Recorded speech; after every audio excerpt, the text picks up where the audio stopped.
తాకట్టులో ఉన్న మీ బంగారాన్ని విడిపించి ఆ రోజు ఆన్లైన్ రేటుకి మేము కొంటాం. Bhavani gold company. నమస్కారం, welcome to temple tour with Gitanjali.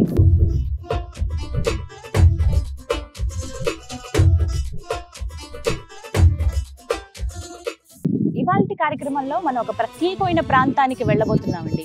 ఇవాళ మనం దర్శించుకునే దైవం సంవత్సరానికి ఒక్కసారి మాత్రమే భక్తులకు దర్శనమిస్తారు. ఆయనే వీరభద్రుడు.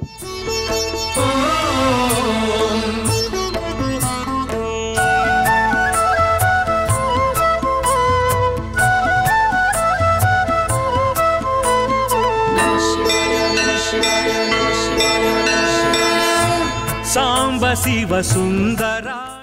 ఆ వీరభద్రుణ్ణి దర్శించుకోవాలంటే ఒక్కటే మార్గం, జల మార్గం. గోదావరి నదిలో పడవ పైన ప్రయాణం చేస్తూ ద్వీపంలో కొలువై ఉన్నటువంటి ఆ వీరభద్రుని దర్శించుకోవాల్సిందే. ఇంకే మార్గాలు ఉండవండి. ఇది ఒక థ్రిల్లింగ్ ఎక్స్పీరియన్స్. ఫస్ట్ అసలు వెళ్ళటమే, అక్కడ ఇంకా కొండపైకి ఎక్కి స్వామివారిని చూడొచ్చు. అయితే ప్రస్తుతం నేను స్టార్ట్ అవుతున్నాను, మీరు కూడా నాతో పాటు రండి. ఎక్స్పీరియన్సెస్ అన్నీ చెప్తాను, వివరాలన్నీ మాట్లాడుకుందాం. వెళ్దామా మరి? రండి. నేనున్న ప్లేస్ భద్రాచలం రాములవారి సన్నిధి. ఇక్కడ నుంచి చూసుకుంటే దగ్గర దగ్గర 45 minutes అట. ఇంకా చాలా విషయాలు చెప్తాను, వెళ్తూ మాట్లాడదామా? రండి. జర్నీ స్టార్ట్ అయిపోయిందండి. చాలా రోజులైంది నేను గోదావరిలో ప్రయాణించి. ఈ మధ్య తరచుగానే వెళ్తున్నాను, 2 నెలలకు ఒకసారి అలా ఏదో ఒక సందర్భంలో రాజమండ్రి దగ్గర కావచ్చు, ఇక్కడ భద్రాచలంలో కావచ్చు. ఇది అదృష్టం, అమ్మవారి ఒడిలో అలా వెళ్ళడం అనేది. సో ఎంత ఈత వచ్చినా కూడా ఈ లైఫ్ జాకెట్ అనేవి కంపల్సరీ అండి. పర్లేదు, ఇప్పుడు నేను వెళ్తున్నటువంటి ఈ బోట్ లో అయితే దగ్గర దగ్గర ఒక 15 మంది దాకా వెళ్ళొచ్చు. బట్ మా టీం అంతా కలుపుకొని దగ్గర దగ్గర ఒక 7 ఉన్నారు. ఇప్పుడు మనం వెళ్తున్నది ఎదురెళ్తున్నాం అనమాట గోదావరి ప్రవాహానికి. అందుకనే కొంచెం ఫోర్స్ గా వెళ్లాల్సి ఉంటుంది. నార్మల్ గా అయితే తెడ్డు దాంతో ఇలా మూవ్ అవ్వకుండా వెళ్ళొచ్చు, కానీ ఇప్పుడు కొంచెం ఫాస్ట్ గా వెళ్ళాలి. ప్లస్ దాంతో పాటుగా ఎదురు వెళ్తున్నాం కాబట్టి ఆ ఫోర్స్ తట్టుకోవాలని చెప్పి మనకి ఇంజిన్ ఉంది, మోటార్, ఆ సౌండ్ అందుకనే వస్తుంది. సో ఇక్కడ నేను ఎక్కువేం మీకు ఎక్స్ప్లెయిన్ చేయలేను, అర్థం కాదు కాబట్టి ఇంకొంచెం దూరం వెళ్ళిన తర్వాత దగ్గరలో ఉన్నాము అనగా అప్పుడు మళ్ళీ విషయాలన్నీ మాట్లాడతాను. కానీ ఇది ఒక బ్యూటిఫుల్ ఎక్స్పీరియన్స్, రావచ్చు.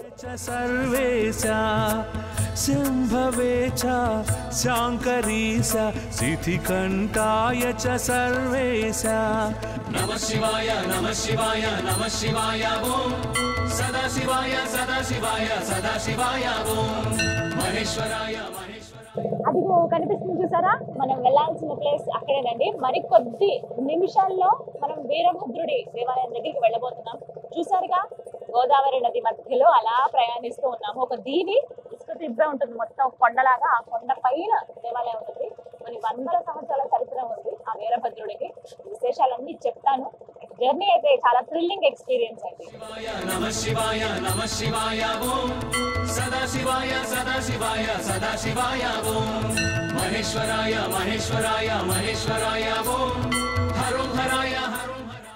అది ఒకటి కనిపిస్తుంది చూసారా, చిన్నగా టెంపుల్. ఆ గుడేనండి వీరభద్రుడు కొలువై ఉన్నది. అక్కడికి మనం వెళ్తున్నాం. చెప్పాను కదా ఇంకొద్ది క్షణాల్లో అని చెప్పి. ఇలా కొంచెం అటువైపు తిరిగి మనం ఆ గుట్టలా ఉంది కదా, ఆ పైకి ఎక్కాల్సి ఉంటుంది. ఎక్కి వెళ్ళాలి. మొత్తం అంతా ఇసుక, కానీ అది ఒక భలే ఉంది, అద్భుతంగా. ఒక గ్రామానికి దగ్గరగా ఉంటుంది. ఇప్పుడంటే ఇన్ని నీళ్లు ఉన్నాయి, కానీ మామూలుగా కొంచెం మిగతా టైంలో ఎప్పుడైతే ఆలయం తెరిచి ఉంటుందో ఆ టైంలో చాలా తక్కువ ఉంటాయి వాటర్. సో ఇంత ఇబ్బంది ఉండదు వెళ్ళడానికి. బంధమోచన భ్రమరేశ పరమ పావన జంగమేశ బంధమోచక భ్రమరేశ. మొత్తానికి వచ్చేసామండి. ఎంత బాగుందో, ఏమంటారు, ప్రకృతి ప్రేమికులకైతే ఈ ప్లేస్ ఒక అద్భుతం అన్నమాట. ఆ వీరభద్రుని దర్శించుకునే వాళ్ళకైతే ఇంకా అద్భుతం అని చెప్పుకోవాలి. అగో పైన గోపురం కనపడుతుంది చూడండి, టెంపుల్. అక్కడికి మనం ఇలా వెళ్ళాలి. ముందుగా మనకు మెట్లు కనిపించాయి, కాకపోతే గోదావరి ఫ్లో ఎక్కువ ఉందని చెప్పి ఇక్కడ ఒడ్డు దాకా తీసుకొచ్చి ఇక్కడ ఆపారు మా బోటు. మా టీం అంతా కూడా ఇక్కడే దిగుదాం సేఫ్ అన్నారు. కొంచెం సాహసమే ఈ యాత్ర అయితే. అంటే సాధారణంగా ఇక్కడి నుంచి రారు, పక్కన ఉన్నటువంటి గ్రామం దగ్గర నుంచి వస్తారనమాట ఎక్కువ మంది భక్తులు కానీ ఎవరైనా ఈ ఆలయానికి రావాలనుకుంటే. బట్ నేను ఒక పని ఉండి భద్రాచలం వచ్చాను, అందుకే అక్కడి నుంచే వెళ్దామంటే ఓకే అన్నారు. సో ఇంకా వెళ్ళిపోదామా, ఎప్పుడెప్పుడు చూద్దామా అని ఉంది నాకైతే. రండి. సంవత్సరానికి ఒక్కరోజు మాత్రమే ఆ వీరభద్రుడిని దర్శించుకోవచ్చు అని చెప్పాను కదా. ఇంతకీ అది ఏ రోజు? శివరాత్రి రోజు. కేవలం శివరాత్రి రోజు మాత్రమే మనం స్వామిని దర్శించుకోవచ్చు. జాతర అండి ఎంత బాగా జరుగుతుందో, లక్షల మంది భక్తులు వచ్చి దర్శనం చేసుకుంటారు ఆ ఒక్క రోజునే. అయితే నాకు ఇంత ప్రత్యేకమైన ఆలయం గురించి చెప్పింది ఎవరో తెలుసా? నృసింహ ఉపాసకులు, ప్రముఖ ఆధ్యాత్మికవేత్త డాక్టర్ కృష్ణ చైతన్య స్వామి గారు ఇక్కడ ఉన్నారు నాతో పాటు. నమస్కారం గురుగారు. చాలా సంతోషం అండి. నాకు అసలు ఫస్ట్ చెప్పగానే ఎలా అయినా సరే దర్శించుకోవాలి అని అడిగాను. కొంచెం వీలు పడకపోయినా వీలు కుదుర్చుకుని మరి మా కోసం ఏర్పాటు చేశారు. ఇక్కడి వరకు రావడం అనేది చాలా సంతోషం. తెలుసుకోవాలని ఉంది ఆలయ విశిష్టత, స్వామి మహిమ గురించి. తప్పకుండా చాలా విశేషమైనటువంటి క్షేత్రం. మనం పైకి వెళ్తూ నడుచుకుంటూ వెళ్ళి అక్కడ ఉండేటువంటి పరిసరాలను కూడా చూసుకుంటూ వెళ్దాం. తప్పకుండా. ఇప్పుడు ఈ గుట్టల మీద నుంచి అలా నడుచుకుంటూ వెళ్ళాలి. చిన్న చిన్న రాళ్ళు సుమారు ఒక 100 అడుగుల ఎత్తులో ఉంటుంది పైన. ఇక్కడ నుంచి చూస్తుంటే అంత తెలియట్లేదు. చాలా పెద్దగానే ఉందమ్మా.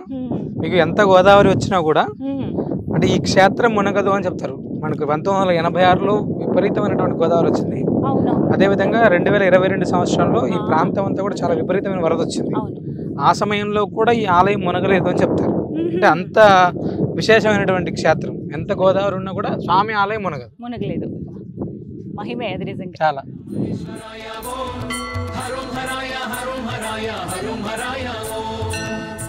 సాంబ శివ సుందరాయ నమః, సాంబ శివ సద్గుణాయ నమః. పైకి వచ్చేసామండి.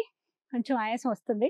మెట్లు ఇలా నార్మల్ గా మన ఇళ్లలోనూ ఆఫీసులోనూ అలా ఉన్నట్టు లేవు, ఇలా ఎత్తుగా ఉన్నాయి కదా. ఆ ఇంక్లైన్ అనేది కొంచెం అలసట, ఆయాసం అని అనిపిస్తుంది. స్వామిని తలుచుకుంటూ అలా నడుచుకుంటూ వచ్చేయటమే. రాగానే మనకి ఇక్కడ నంది స్వాగతం పలుకుతున్నట్లుగా మన వైపు తిరిగి ఉంటారు. నందీశ్వర దర్శనం బాగా జరగాలి. అయితే మనం వచ్చింది కరెక్ట్ గా వెనుక భాగం అండి ఆలయం ఇది. ముందు భాగానికి వెళ్తున్నాం ఇలా నడుచుకుంటూ. ఇక్కడ నుంచి చూడండి అసలు మొత్తం గోదావరి అనేది ఎంత బాగా కనిపిస్తుందో. విజువల్స్ లో చూపిస్తాను చూడండి.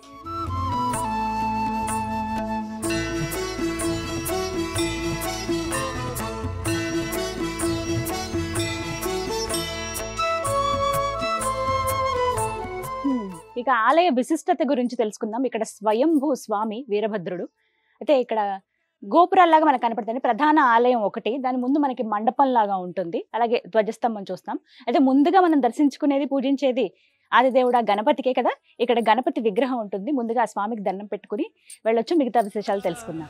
వామనాయ చ వాస్తుపాయ చ వరుధినే చ విశ్వేశ వామనాయ చ. ముందుగా ఆ గణపతికి దండం పెట్టుకున్నాము. అసలు ఏంటి ఇక్కడ స్వామి ఎప్పుడు వెలిసారు, దీనికి సంబంధించి ఏమన్నా శాసనాలు కానీ లేకపోతే పూర్వకాలంలో లిఖించినటువంటి పత్రాలు కానీ ఏమన్నా ఉన్నాయా? అసలు ఎప్పుడు నిర్మింపబడింది ఆలయం? ఈ ప్రాంతంలో ఉండేటువంటి వారందరూ కూడా అంటే ఈయనకి మోతగడ్డ వీరభద్ర స్వామి వారు అని పేరు. కాకతీయ రాజులు ఇక్కడ ఆలయం కట్టించారు అని చెప్తారు. అంతకంటే మునుపే భగవంతుడు ఇక్కడ స్వయంభూమూర్తి. కాకతీయ రాజులు సుమారు అంటే 650 సంవత్సరాల క్రితమే ఇక్కడ ఆలయ నిర్మాణం ఉన్నట్టుగా మనం పెద్దలు చెప్తూ ఉంటారు. అంతకంటే మునుపు ఇక్కడ ఉండేటువంటి భగవంతుడు మీరు ఎంత గోదావరి వచ్చినా కూడా ఇది మునగదు అని చెప్తారు. నిజంగా ఆశ్చర్యంగా ఉందండి. మీకు ఇంత వాస్తవంగా చాలా చిన్న గుడిలాగా ఉంది కదా మీకు ఇక్కడ. ఈ ప్రాంతానికి ఒక్క శివరాత్రి రోజు కనీసం అంటే 1,00,000 పైచులకు మంది దర్శనం చేసుకుంటారు. 1,00,000 పైచులకు ఎక్కడెక్కడ ఏ ప్రాంతాల నుంచి వచ్చి, అంటే ఆ సమయంలో గోదావరి తక్కువగా ఉంటుంది, కొంచెం మోకాళ్ళ వరకు మాత్రమే నీళ్లు ఉంటాయి. ఈ పక్కన ఆ చింతలగూడెం అనేటువంటి ఊరు నుంచి కూడా ఇక్కడ నడుచుకుంటూ వచ్చేసి వేలాది లక్షలాది మంది దర్శనం డైరెక్ట్ ఇలా వచ్చేస్తారు, నడుచుకుంటూ వచ్చేస్తారు. నీళ్లు మోకాళ్ళ లోతు మాత్రమే ఉంటాయండి, అంతకంటే ఎక్కువ ఉండవు. అది నెమ్మదిగా వచ్చేయచ్చు. అది ఎక్కువనా కూడా పడవలు ఉంటాయి, ఇవన్నీ ఇబ్బంది. అంటే సాధారణంగా అయితే ఆ సమయానికి చాలా వరకు నీళ్లు ఉండవు, చాలా విపరీతంగా. చలికాలం అయిపోవచ్చే టైం అది, శివ అంటూ ఆ చలి కూడా వెళ్ళిపోతుంది అంటారు కదా. మొత్తానికి అప్పుడు అయితే మీరు అన్నారు 600 సంవత్సరాల క్రితమే ఆలయం ఉంది అని చెప్పి. ప్రతాపరుద్రుడి కాలంలో అంటే కాకతీయ రాజుల కాలంలో ఈ ఆలయం నిర్మాణం చేసినట్టుగా మనం గోదావరి పరివాహక ప్రాంతం మీరు ఎక్కడ చూసినా కూడా గోదావరి నదీ తీరంలో అన్ని కూడా శివాలయాలను ఏర్పాటు చేసుకుంటూ వచ్చారు కాకతీయ రాజులు. మీరు ఎక్కడ చూసినా కూడా వరంగల్ దగ్గర నుంచి మనం ఎక్కడ గమనించుకున్నా కూడా ఎక్కడ నదీ ప్రవాహం ఉండేటువంటి ప్రాంతాలన్నీ కూడా విశేషమైనటువంటి శివాలయాలు కట్టుకుంటూ వచ్చారు వాళ్ళు. అందులో ఇది కూడా ఒక శివాలయం అమ్మా.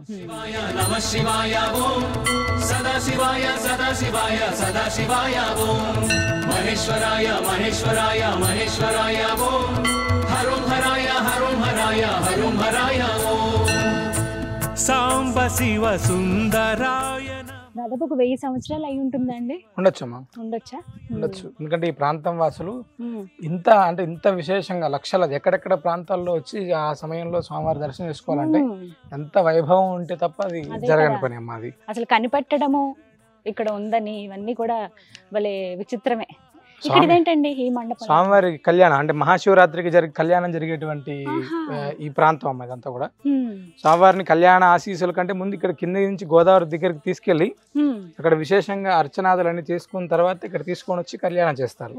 ఇప్పుడు ఉత్సవమూర్తులు ఉంటాయి అంటే ఈ ఆలయానికి ఉత్సవమూర్తులేమో ఇక్కడ భద్రాచలానికి ఒక 10 కిలోమీటర్ల దూరంలో చింతలగూడెం అనే ఊరు ఉంటుందమ్మ. అక్కడ అర్చక స్వామి ఉంటారు.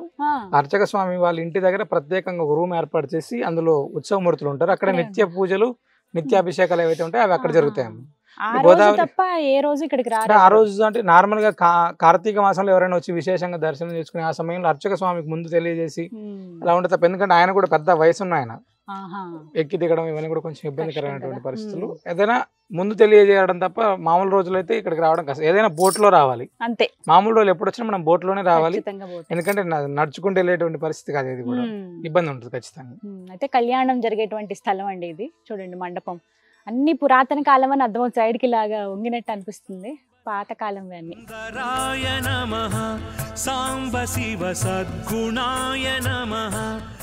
ఉత్సవమూర్తులకు గోదావరి నదిలో తిరుమంజనం అభిషేకం అవన్నీ నిర్వహించిన తర్వాత తీసుకొచ్చి ఇక్కడ కళ్యాణం నిర్వహిస్తారండి. ఆ ఘట్టం చూసేందుకు లక్షల్లో వస్తారు. అంటే శివరాత్రి అంటే ఉదయం నుంచి రాత్రి అంతా జాగరణ ఉంటుంది కాబట్టి ఆ తర్వాత రోజు కూడా తెరిచే ఉంటుంది. అప్పుడు వరుసగా ఇంకా దర్శనాలు జరుగుతూనే ఉంటాయి. ఎప్పుడో కానీ వస్తుంది కదా, అరుదు కదా సంవత్సరంలో ఒకసారి. ఎక్కడెక్కడి నుంచో ఊరు వాళ్ళు వేరే ప్లేస్లో సెటిల్ అయినా కూడా ఆ ఒక్క రోజుకి ఇక్కడ దర్శనం చేసుకోవడం కోసం, వీరభద్రుడి కోసం వస్తారు, చక్కగా దర్శనం చేసుకుని వెళ్తూ ఉంటారు అనమాట. అయితే ఒక మాట అడగాలి, అసలు మీకు ఎలా తెలిసింది ప్రత్యేకంగా? ఇక్కడ ఆలయం ఉంది అనేది తెలుసమ్మా, మేము కూడా ఎప్పుడు రాలేదు ఇక్కడికి. అయితే మహాలయ పక్షాల్లో మనం 15 రోజులు కూడా తర్పణ శ్రాద్ధం గోదావరి నదీ తీరంలో చేసే సమయంలో ఒకసారి ఈ గడ్డ పైన ఇక్కడ మధ్యలో గోదావరి మధ్యలో నిర్వహించాలి అని చెప్పి భరణి శ్రాద్ధం రోజు ఇక్కడ విశేషంగా నారాయణ హోమం, రుద్ర హోమం ఇక్కడ చేశారు, అన్ని చేసాం. కింద చేసిన సమయంలో మనం వెళ్ళి ఒకసారి దర్శనం చేసుకుందాం అని చెప్పి పైకి వచ్చాం. ఈ ప్రాంతం అంతా కూడా వీడియో తీసాం. వీడియో తీసిన సమయంలో ఒక పక్కన మొత్తం ఆలయం అంతా కూడా, ఆలయం ప్రహరీ గోడకు సంబంధించినటువంటి అంతా కూడా మొత్తం కుంగిపోయిందమ్మ. అయితే ఇది అదే డేంజర్, ఎవరికి తెలియదు. అంటే నార్మల్ గా వరద వచ్చి తగ్గిన తర్వాత జరిగినటువంటిది ఇది అని ఆ వీడియో తీసి వివిధ న్యూస్ కి సంబంధించినటువంటి గ్రూపుల్లో పెట్టాం.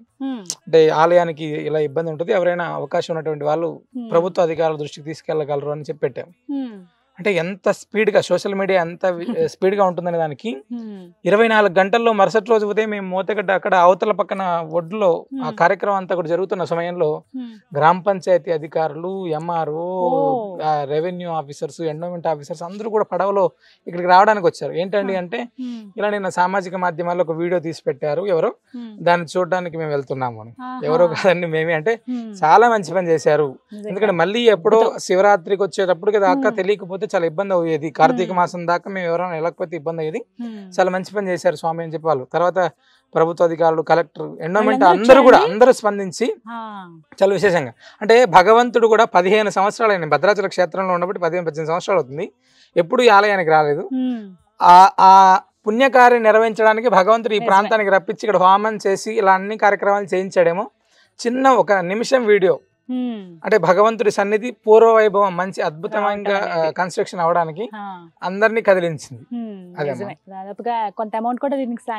సుమారు ₹1 కోటి దాకా అవుతుందని చెప్పి ఎస్టిమేషన్ అవుతుందండి. ఎందుకంటే అసలు పూర్తిగా శిథిలావస్థకి వెళ్ళిపోయింది. అవును, అవతల పక్కన కూడా చాలా ఇబ్బంది. ఇక్కడ కొంచెం పర్వాలేదు కానీ అటుపక్క అంతా ప్రహరీ గోడలు లేవు, మెట్ల మార్గం ఒకటి కొంచెం ఇవన్నీ ఖచ్చితంగా డెవలప్ అయితే చాలా బాగుంటుంది. ప్రభుత్వం వెంటనే స్పందించడం కూడా చాలా విశేషం, అదే గొప్ప విశేషం. అంటే మీ ద్వారా ఇలా చేయించుకున్న ఆయన ఎంచుకుంటారు అంతే. అవునా, నిజమా అది. ఆ 3 రోజుల కాలంలో ఎమ్మెల్యే గారు వచ్చారు, కలెక్టర్ గారు, ఆర్డీఓ, ఇలా వివిధ రకాలైనటువంటి ఆఫీసర్లతో కూడా వచ్చి పూర్తి స్థాయిలో మహాలయ పక్షాలు 15 రోజులు పూర్తయ్యే లోపల దీనికి ఒక రూపం ఏర్పాటు చేయడానికి అధికారులను పంపించాడు భగవంతుడు. అదైతే అద్భుతం. శివరాత్రి అంటే దగ్గర ఇంకా టైం ఉంది, 4 నెలలు ఉంది. ప్రభుత్వం అనుకుంటే ఎంతసేపు పని, వాటర్ తగ్గితే ఖచ్చితంగా తొందరగా పనులు ప్రారంభం అవుతాయి. అయితే ఇప్పుడు చూసారు ఆలయం మళ్ళీ డెవలప్ అయిన తర్వాత మళ్ళీ ఖచ్చితంగా రావాలని ఉంది నాకు. మరి ఆ రోజు మనం రాగలమా రష్ లో అంటే ఆయన తలుచుకుంటే రప్పించుకుంటారు. ఇంకా మంచిగా డెవలప్ అవ్వాలని కోరుకుందాం. ఇలాంటివన్నీ కూడా మన సంపద అండి. రాజులు పూర్వకాలంలో మన రాజులు చేసినటువంటి అద్భుతమైన నిర్మాణాలు కావచ్చు, అవి మన ముందు తరాల వాళ్ళకు కూడా తెలియాలి అని అంటే ఇవి ఇప్పుడు మనం తెలుసుకుని శిథిలావస్థలో ఉన్న వాటిని బాగు చేయాలి. ఎంతైనా బాగు చేసి వాటిని ఇంకాస్త భద్రపరుచుకుంటే ముందు తరాల వాళ్ళకు కూడా తెలుస్తాయి. వీరభద్రుడి కోవెల ఇది. మోతెగడ్డ అంటారండి ప్రాంతాన్ని. మోతే అనే ఊరు ఇక్కడ ఉంటుంది. దానికి సంబంధించి గడ్డ అంటే గుట్టని, ఒక కొండని గడ్డ అని పిలుస్తారు కదా, అలా మోతెగడ్డ వీరభద్రస్వామి ఆలయం అని అంటారనమాట. మీ కనుక శివరాత్రికి కుదిరింది అంటే ఖచ్చితంగా రండి, ఆ స్వామిని దర్శనం చేసుకోండి. ఎప్పుడో కానీ ఆ మహద్భాగ్యం దొరకదు.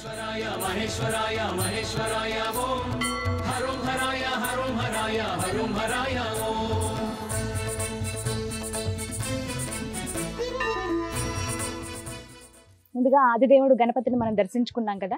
నాకైతే స్వామి ఎలా ఉంటారో చూడాలని ఉంది, కానీ ఫోటోలో మాత్రమే నేను మీకు చూపించగలనండి. ఎందుకంటే నేను వచ్చింది శివరాత్రికి కాదు కాబట్టి ఈ టైంలో అసలు ఓపెన్ ఉండదు. కానీ ఈ ప్రాంతం అంతా చూడాలి, మీకు కూడా చూపించాలి, తెలియాలన్న ఉద్దేశంతో రావటము. అయితే ఫస్ట్ మనం అలా రాగానే ఇక్కడ కాలభైరవుణ్ణి దర్శించుకోవచ్చండి. విగ్రహ రూపంలో ఉంటారు, చక్కగా పంచతో అలంకరించారు స్వామికి. క్షేత్రపాలకుడిగా ఉన్నారనమాట స్వామి. ఇక్కడ వచ్చిన వాళ్ళు ఖచ్చితంగా ఆయన దర్శనం చేసుకుంటారు.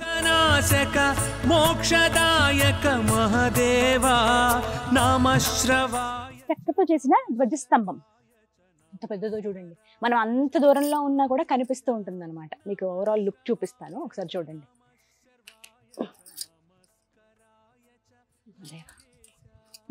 సరే, ఇక లోపలికి వెళ్ళి చూపిస్తాను ప్రధాన ఆలయం ఎలా ఉందో.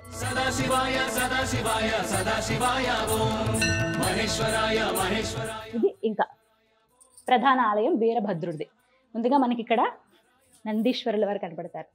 వీరభద్రుడు అంటే ఆ శివయ్య రూపమే కదా.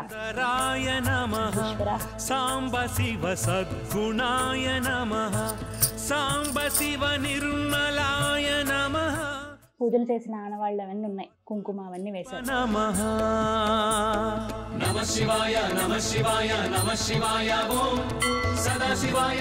ఇదే టెంపుల్, చిన్న తలుపు, లోపల ఇంకా గర్భగుడి. అది అక్కడ విగ్రహ రూపంలో ఉంటాడు ఇక్కడ స్వామి. వీరభద్రుడు మామూలుగానే మనం విగ్రహాల్లాగా ఇలా చూస్తూ ఉంటాం కదా, సేమ్ అలాగనే నల్లటి రాయి విగ్రహం లాగానే ఉంటారు. స్వయంభూమూర్తి కదా, పూర్తిగా మనకి మొత్తం అంతా చేతులు కానీ ఇవన్నీ కనిపించవు.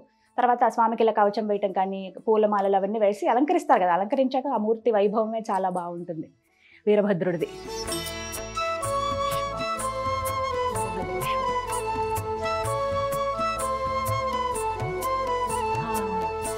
ఉందండి అసలు ఇలా వందల సంవత్సరాల చరిత్ర కలిగినటువంటి దేవాలయాలకు వెళ్ళడం అనేది నిజంగా ఒక అదృష్టం అని చెప్పుకోవాలి.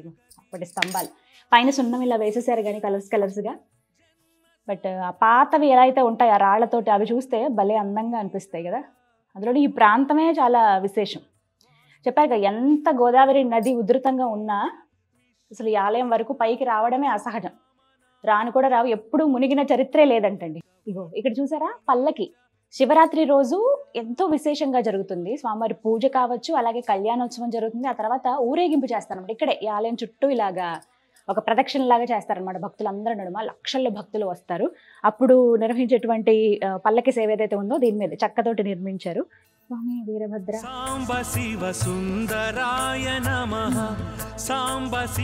ఎంత బాగుందండి. పర్ఫెక్ట్ టైంకి వచ్చాను నేనైతే. అంటే లొకేషన్ కానీ ఈ క్లైమేట్ కానీ అన్నీ చాలా బాగున్నాయి. సాయంత్రం 4:15 అవుతుంది టైము. ఎంత బాగుందో ఇక్కడ నుంచి చూడండి, గోదావరి అలా చల్ల గాలి వస్తుంది. మొత్తం చెట్లు ఇక్కడ దాకా ఉన్నాయి హైట్ లో. మొత్తం కొండలే కదా, కొండల పైన ఇంకా అలా చెట్లు. ఇక్కడ నుంచి స్లాంట్ గా ఉంది స్లోప్. భలే అందంగా ఉంది. ఇక్కడ నుంచి చూస్తుంటే ఎంత బాగుందో ఆలయం అయితే. భలేగా కొండ మొత్తం గుట్టనే. ఇక్కడ గమనించారా మీరు, ఏదో ఇలా నార్మల్గా స్లాంట్గా ఉన్నటువంటి ఒక నేల మీద ఇసుక దెబ్బ మీద కట్టినట్టుగా కాదు, గుట్ట పైన కొండపైనే ఆయన వెలిసారు స్వయంభూగా. ఇగో కొండ, దీనికి కూడా ఇలా కలర్స్ లాగా వేసేసారు.